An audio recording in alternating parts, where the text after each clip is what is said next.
Hello everyone, welcome to today's tutorial. I'm Susan and today we'll be looking at how to crochet one of these little squares. You're going to need some yarn. I've used Stylecraft Naturals organic cotton. They do recommend using a 4mm hook. However, I've made my little squares with a 3.5mm. See if it will come in focus for you. There you go.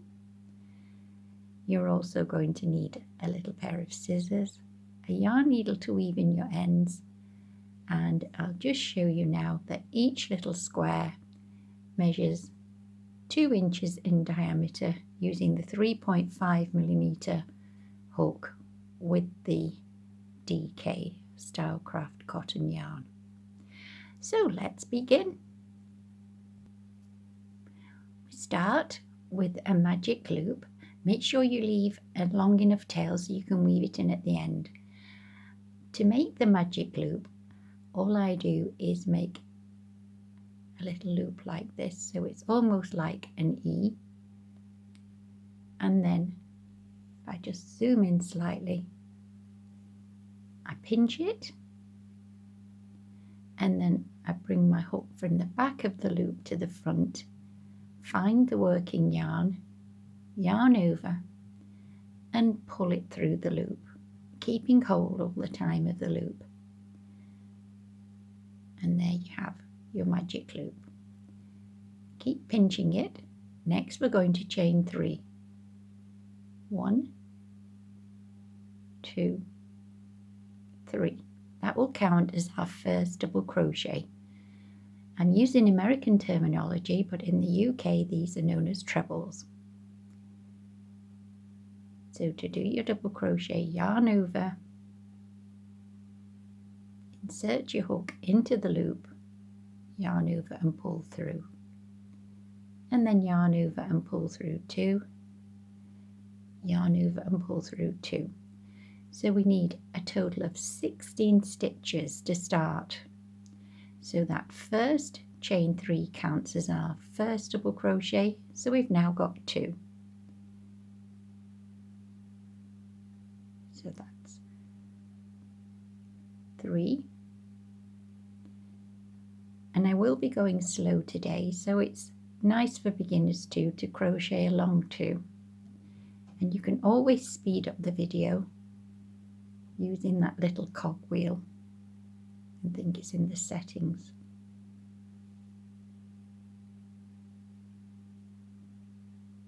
So let's have a look how many we've got so far.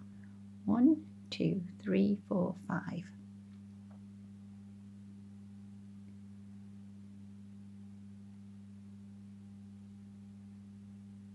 6.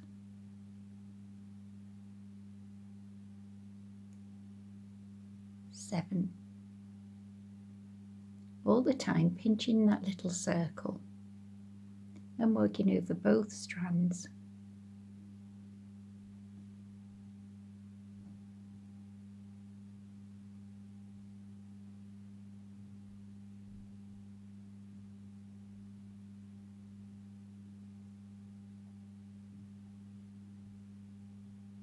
And I've lost count now, but that's okay. So it's a good idea to count again at the end of your first round.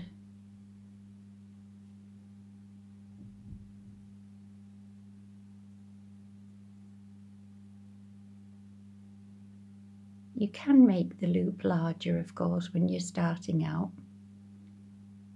But if you did find the loop was a little small, you can always nudge your stitches round. So let's just count how many we've got now. So 1, 2, 3, 4, 5, 6, 7, 8, 9, 10, 11, 12, 13, and there's our chain 3, so that will be 14. So we just need another 2. And of course,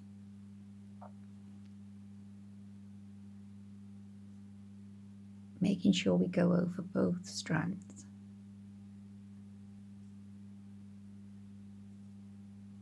always keeping that tail end to the back.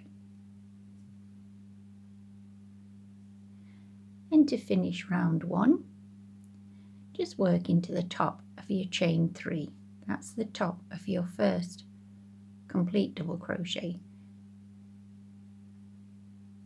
Just try and go under 2 loops and work a slip stitch. I like to work a slip stitch into the next double crochet. And now we can start our very first corner, and all the stitches are going to be worked into there. So chain 3, 1, 2, 3. This will count as your first double crochet. Next we're going to do a slightly different variation to the double crochet. So just yarn over, insert your hook, yarn over and pull through. You'll have 3 loops on your hook, which is normal for your double crochet, but just yarn over and just pull through that very first loop, and then yarn over and now pull through 2 and pull through 2 again. What that does, it extends your double crochet. Then again we need an extended double crochet, so we just pull through the first loop and then we pull through 2 and pull through 2 again. And in each corner we're going to have 3 of these extended double crochets, but on either side of them we're going to have double crochets. So now we've got our chain 3, which is a double crochet, 3 extended double crochets, and finally for the corner we just do a regular double crochet. So each corner will be made like this. Next, work a double crochet down the side, which will be in each of the next 3 stitches, just 1 double crochet.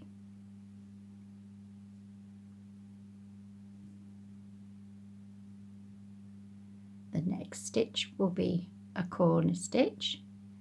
So once again, start with a double crochet and then work 3 extended double crochets.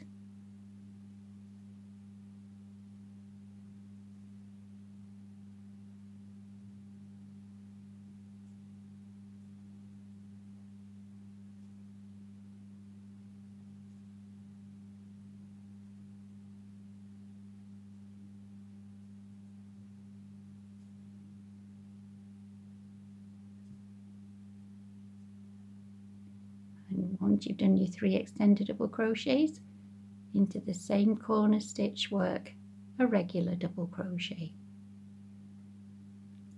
And now we're ready to do our 3 double crochets, 1 double crochet in each of the next stitches.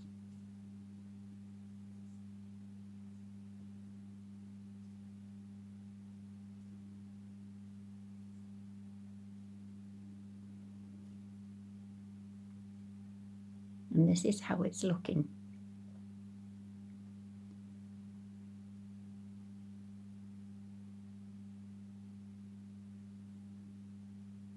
Now we're ready to do another corner. So a double crochet in the next stitch and 3 extended double crochets into the same stitch.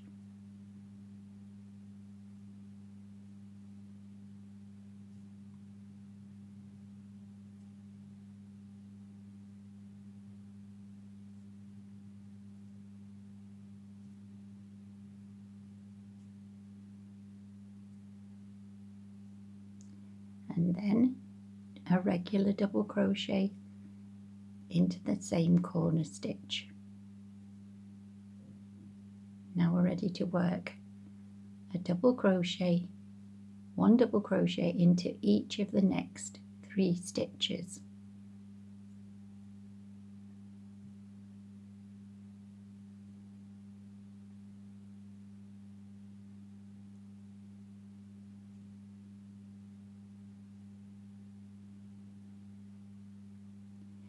And again, we're at a corner stitch now. We do 1 double crochet to start, and then 3 extended double crochets, all into that same corner stitch.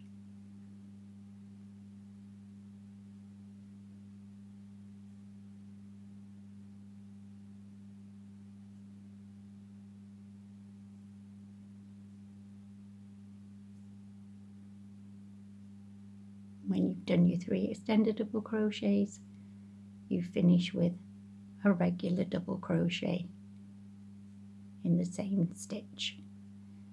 And now we're here ready to do our final 3 double crochets, 1 double crochet into each of the next 3 stitches.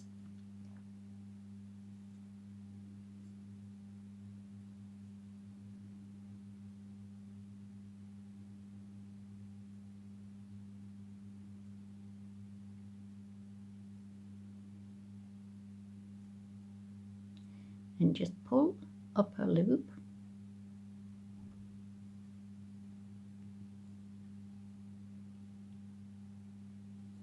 snip your yarn, pull the loop right through, and then thread your needle with this yarn. So I just thread my needle off camera, and then we're going to skip over the 3 chains and into your next stitch, which is the top of your first proper double crochet. Pop your needle underneath the top 2 loops, so that's your front loop, and also under the back loop,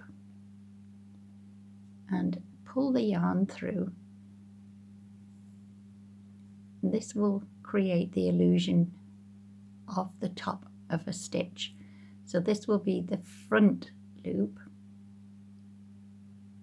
Just wait for the focus. There we are. And now we're going to go back into the stitch that we started with, going under the back loop,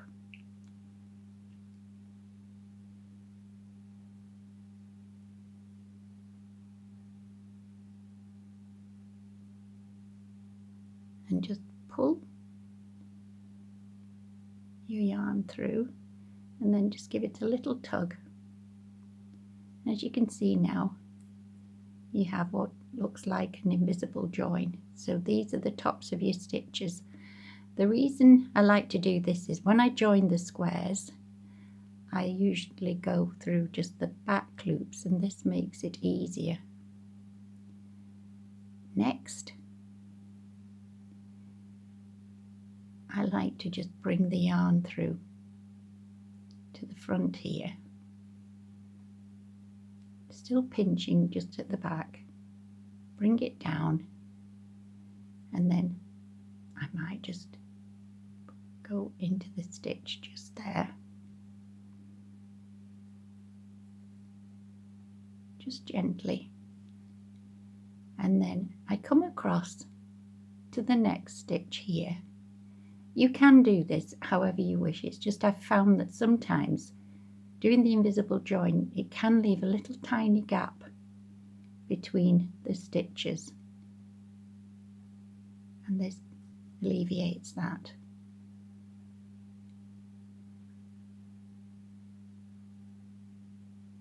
Sorry about the focus.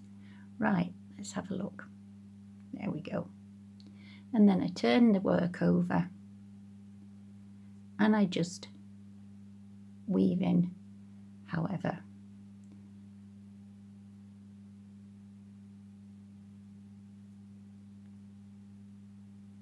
I know I'm going quite slowly, but I think it's really helpful for beginners not to go too quickly. There we go. Again, not pulling too tightly. Didn't leave. There we go. Quite often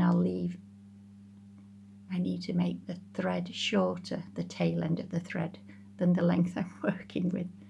Right, so go I'll skip over. If I go back that way, it will just unravel, so I skip over. When you're working with wool, it's easier to go through the actual threads than it is when you're working with cotton.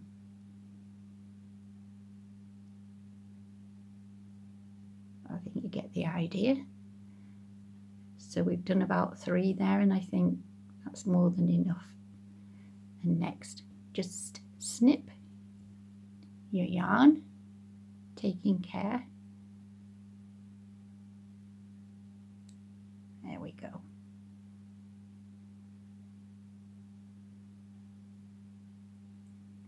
And then we need to think about weaving in this once we've closed the circle. So you can see the thread that you worked over for your circle.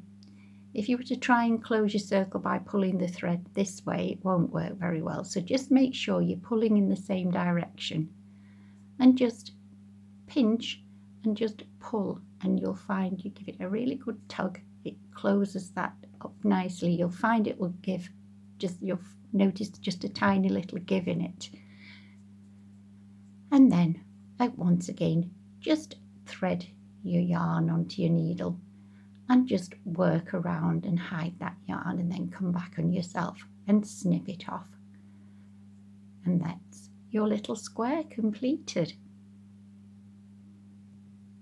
So in the next tutorial, I'll be showing you how to join these little squares together using a very simple chain stitch join. So I look forward to seeing you then, and in the meantime, if you have any comments, it'd be lovely to hear from you, and I can't thank you enough for watching. And in the meantime, take care. Look forward to seeing you soon. Oh, and before I go, my lovely son-in-law said, Susan, don't forget to ask your lovely subscribers to hit the like button. It will really help your channel. So there, he's got a shout out. Well, he's just become a granddad, so I think he's quite proud of himself, and I'm quite pleased about seeing little baby. And if you watch my previous video, you'd have seen the blanket and the cushion that I made for him. So if you do get a chance, do check that little video out, what I've been making.